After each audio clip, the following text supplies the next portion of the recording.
En gång existerade frihet. Friheten har försvunnit och ersatts med ett övervakningssamhälle.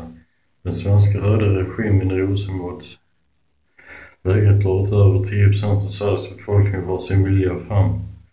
Så befinner sig i upplösningstillstånd. Den röda regimen i Rosenbad är kriminellt sin natur. Vänstern hatar frihet och har alltid gjort det.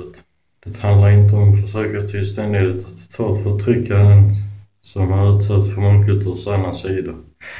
Det svenska folket har förklarats icke-existerande. Svenskar existerar inte längre enligt sin fantastiska vänster. Jag har bestämt mig för att det blir krig. Jag har bestämt mig för en revolution mellan mig och Sveriges regim. Jag uppmanar så många som möjligt att delta i den här revolutionen och göra det bästa av den.